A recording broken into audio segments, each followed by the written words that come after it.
ribs are like horseshoes attached in the back, in the front, or a bucket handle. Sorry, am I tickling you? No. Okay.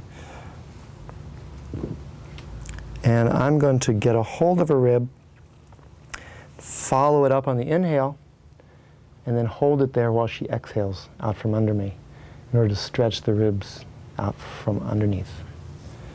And then I'll do the opposite. I think the picture shows working toward the head. Is that right? No. Downward? Okay. So I'm doing the opposite. Shows both?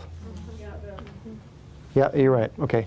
So I'm doing the bottom picture first, right now. So are you right on the rib or under the rib? I'm right under the rib, Right under the rib. pushing up on it. Maybe we'll try a low one for you. How are we doing, Karen? Excellent. So she inhaled, lifted the bucket handle, and I'm continuing to hold it up as she exhales out from under this.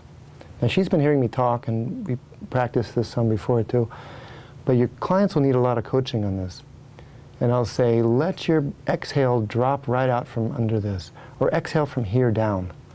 Those are some things to say to help people really find a way to release the rib cage below this point. You're maintaining constant pressure through the breath. I actually take up the slack as she gives it to me.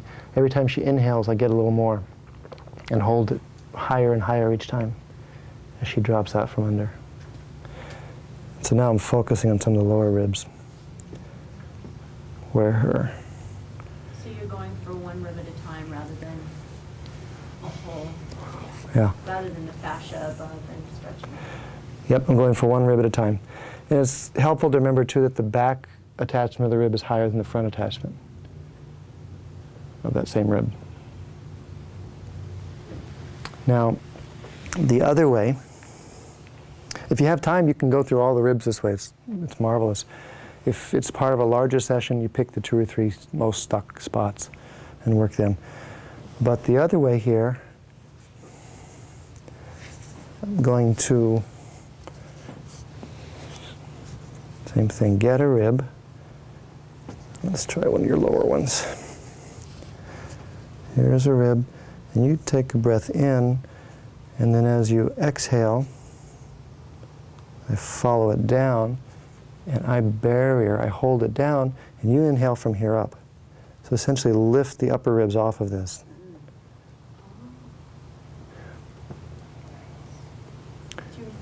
Yep. So I follow the rib down on the exhale, and then the instructions were for her to breathe from here up. Inhale from here up to lift the ribs off of this one that I'm holding down.